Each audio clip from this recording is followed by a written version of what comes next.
Very pleasant welcome to everyone. In this session, we will learn about the types of collisions. Types of collisions. மோதல்களின் வகைகள்.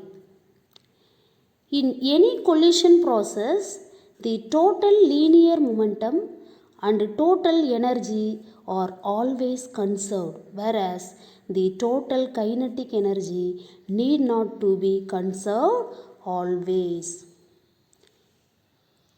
எந்த ஒரு மோதல் செயல்பாடு எடுத்துக்கிட்டாலும்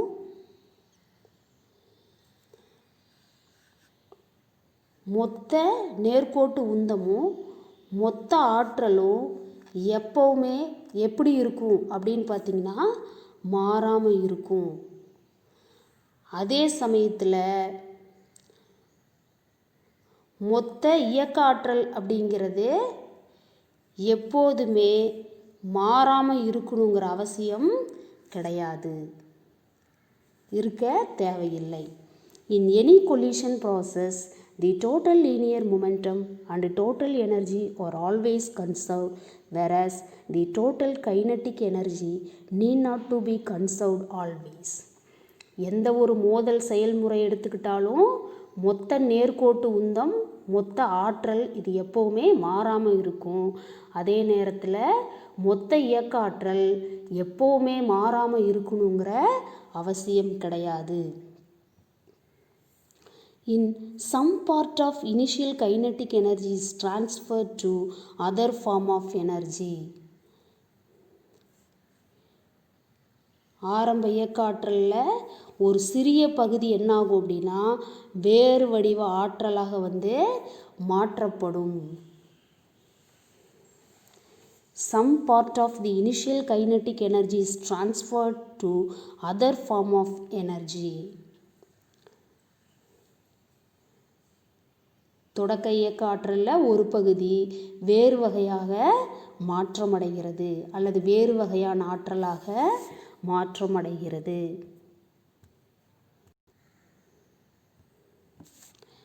This is because the impact of collisions and deformation occurring due to collisions may in general produce heat, sound, light, etc.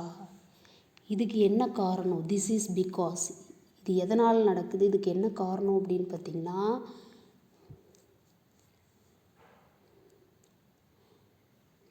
impact of the collisions அப்படின்னா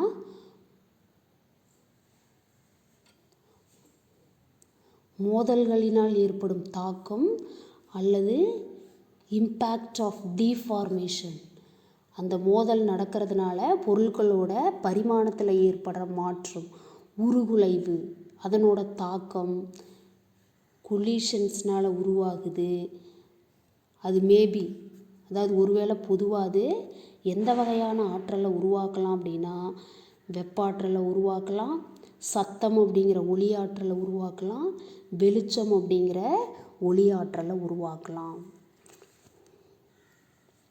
This is because the impact of collisions and deformation occurring due to collisions may in general produce heat, sound, light, etc. அதாவது தொடக்க இயக்க ஆற்றலில் ஒரு பகுதி என்ன ஆகுது அப்படின்னா வேறு வகையான ஆற்றலாக மாற்றப்படுகிறது. ஏன் அப்படின்னா மோதல்கள் மற்றும் மோதல்களினால் ஏற்படுற உருகுலைவு ஆகியவற்றின் தாக்கம் பொதுவாக வெப்பாற்றல், சத்தம் அப்படிங்கிற ஒளியாற்றல், வெளிச்சம் அப்படிங்கிற ஒளியாற்றல் போன்றவற்றையாக மாற்றப்படுகின்றன. By taking these effects into account, we classify the types of collisions as follows. இந்த விளைவுகளை நம்ம கணக்கில் எடுத்துக்கிட்டு மோதல்களோட வகைகளை கீழ்கண்டவாறு நம்ம பிரிச்சிருக்கோம், வகைப்படுத்தி இருக்கோம். சரிங்களா?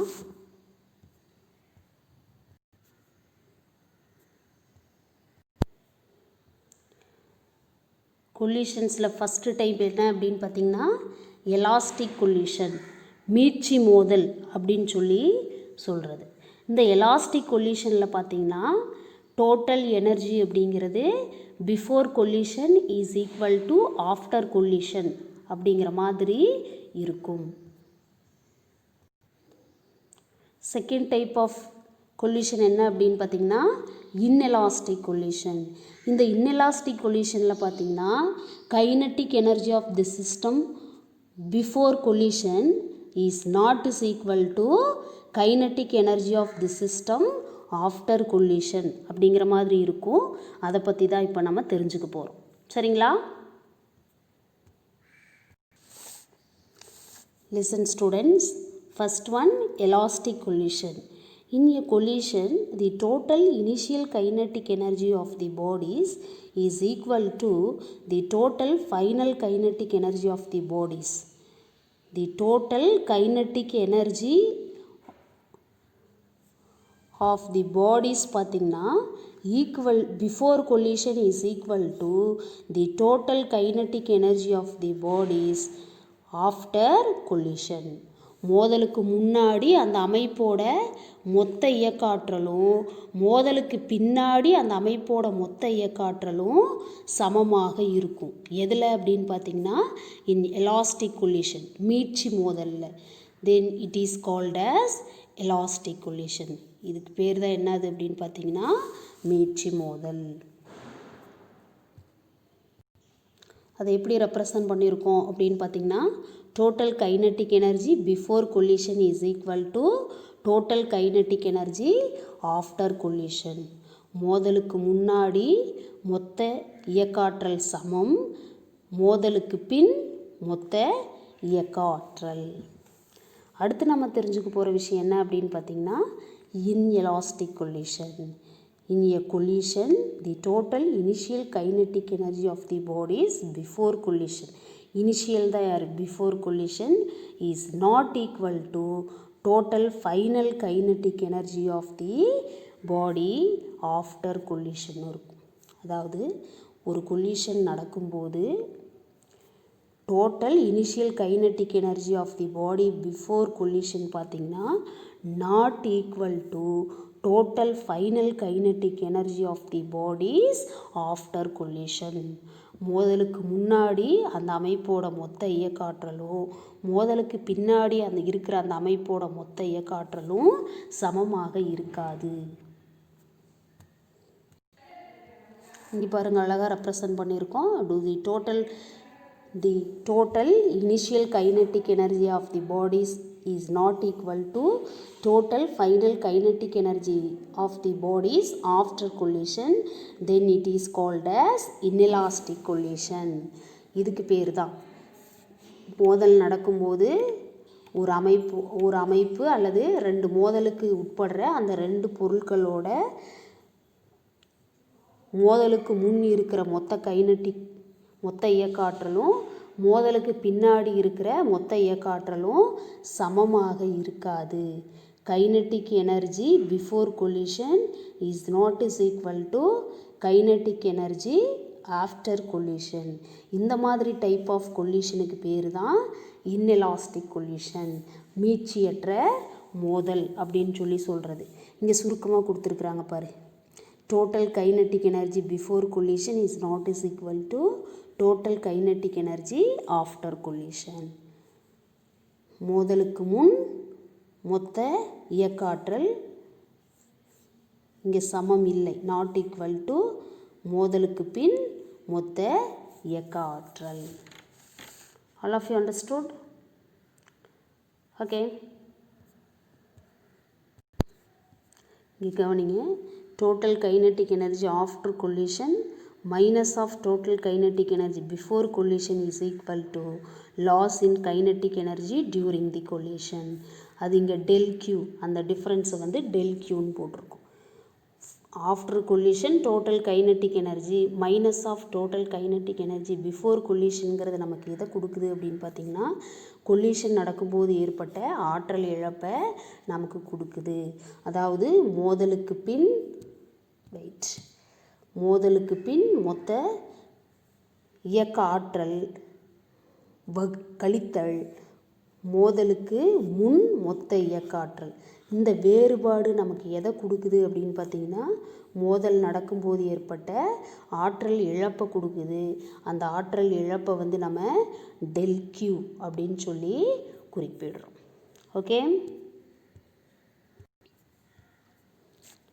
Even though kinetic energy is not conserved, but the total energy is conserved. இயக்க ஆற்றல் மோதல் நடக்கும்போது, அதாவது மோதலுக்கு முன்னும் மோதலுக்கு பின்னும் இயக்க ஆற்றல் அப்படிங்கிறது மாறக்கூடிய ஒரு விஷயமா இருந்தாலும் மொத்த ஆற்றல் அப்படிங்கிறது எப்போவுமே மாறாது. This is because the total energy contains the kinetic energy term and also a term del Q, which includes all the losses that takes place during the collision. Total எனர்ஜிங்கிறது மாறாது, ஆனால் கைனட்டிக் எனர்ஜிங்கிறது மாறுறதுக்கு வாய்ப்பு இருக்குது. இதுக்கு என்ன காரணம் அப்படின்னு பார்த்திங்கன்னா, டோட்டல் எனர்ஜி யார் யாரெல்லாம் சேர்ந்தது அப்படின்னு பார்த்திங்கன்னா, கைனட்டிக் எனர்ஜி டேர்மு, அப்புறம் வேறு வகையான ஆற்றலாக மாற்றப்பட்டுச்சு இல்லையா, அந்த 2 டேர்மும் இருக்கும். ஃபார் எக்ஸாம்பிளுக்கு அப்படி இருக்கிறதுனால இந்த எல்லா டைப் ஆஃப் இந்த டெல் கியூங்கிறது எதை இண்டிகேட் பண்ணுது அப்படின்னா, includes all the losses takes place during the collision. மோதல் நடக்கும்போது ஏற்படுற அனைத்து வகையான ஆற்றல் இழப்புகளையும் உள்ளடக்கியது தான் யாருன்னு பார்த்தீங்கன்னா இந்த டெல் கியூ. இப்போ உதாரணத்துக்கு சொல்லணும் அப்படின்னு பார்த்தீங்கன்னா, பிஃபோர் கொலிஷன் கைனட்டிக் எனர்ஜி வந்து அதிகமாக இருந்துச்சு அப்படின்னா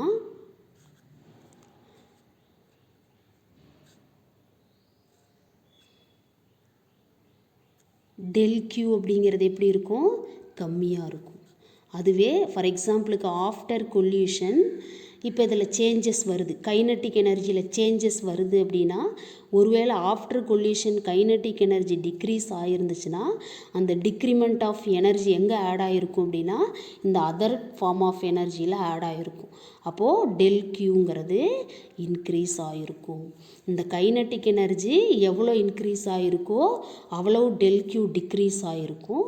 இங்கே கைனட்டிக் எனர்ஜி எவ்வளோ டிக்ரீஸ் ஆகுதோ அந்தளவுக்கு இந்த அதர் ஃபார்ம் ஆஃப் எனர்ஜிங்கிறது இன்க்ரீஸ் ஆகிருக்கும். அப்போது total energy of that system during before collision or after collision both are equal அப்படிங்கிறது தான் இதிலேருந்து நம்ம தெரிஞ்சுக்கிறது. ஆஃப்டர் கொல்யூஷனில் கைனட்டிக் எனர்ஜி கம்மியாக தான் இருக்கும், பிஃபோர் கொல்யூஷனில் கைனட்டிக் எனர்ஜி அதிகமாக தான் இருக்குங்கிறதெல்லாம் கிடையாது. நம்ம அண்டர்ஸ்டாண்ட் பண்ணுறதுக்காக, தட் மீன்ஸ் உங்களுக்கு புரிய வைக்கிறதுக்காக நான் இந்த உதாரணத்தை சொல்லியிருக்கேன். கைனட்டிக் எனர்ஜி இன்க்ரீஸ் ஆச்சுன்னா டெல் கியூ other form of energy decrease ஆகும். அப்போ டோட்டல் எனர்ஜி அப்படிங்கிறது சேமாக இருக்கும். அதே மாதிரி கைனட்டிக் எனர்ஜி டிக்ரீஸ் ஆச்சுன்னா other form of energy increase ஆகும். அப்போ total energy of that collision அப்படிங்கிறது மாறவே மாறாது. அதனால தான் எந்த ஒரு கொலிஷன் நடந்தாலும் டோட்டல் எனர்ஜிங்கிறது கன்சர்வ்டு, ஆனால் கைனட்டிக் எனர்ஜி வந்து நாட் கன்சர்வ்டு. எந்த ஒரு மோதல் வினையிலையும் பார்த்திங்கன்னா மொத்த ஆற்றல் மாறாது, ஆனால் இயக்க ஆற்றல் அப்படிங்கிறது மாறுறதுக்கு வாய்ப்பு இருக்குது. All of you got my point? Okay. Note that loss in kinetic energy during collision is transformed to another form of energy like sound, thermal, etc. அந்த மோதல் நடக்கும்போது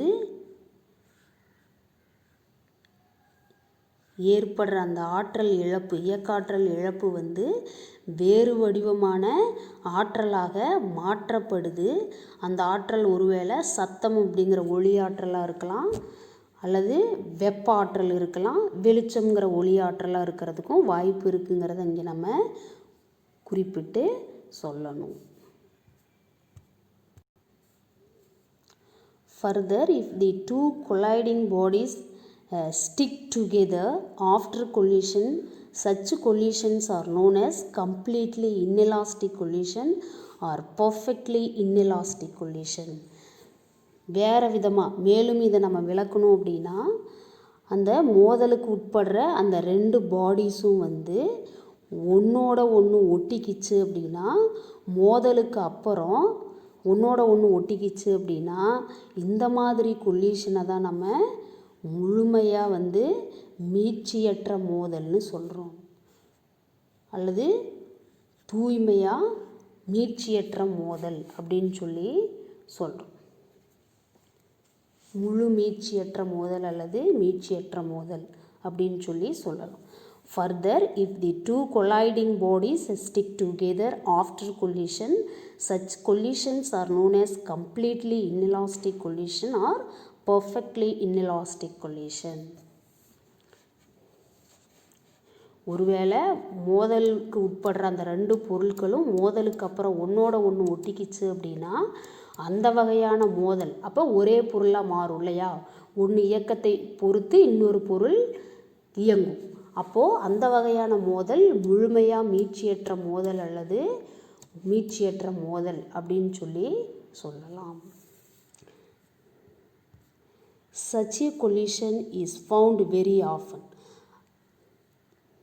இந்த மாதிரி மோதல் வினையை நம்ம அடிக்கடி பார்க்க முடியும்.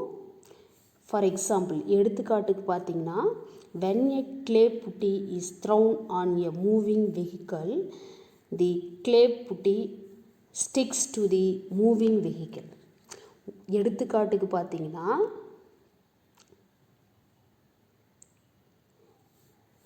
ஈரமாக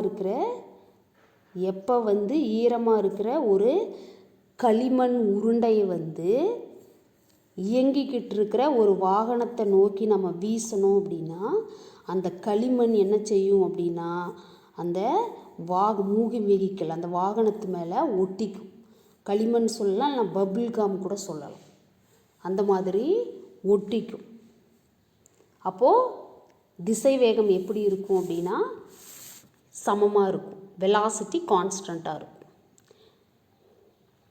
Such a collision is found very often. For example, when a clay putty is thrown on a moving vehicle, the clay putty or bubble gum sticks to the moving vehicle.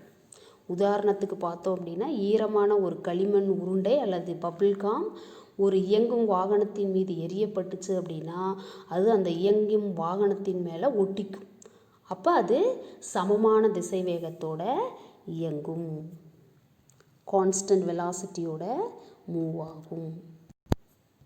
Moving vehicle and they move together with the same velocity.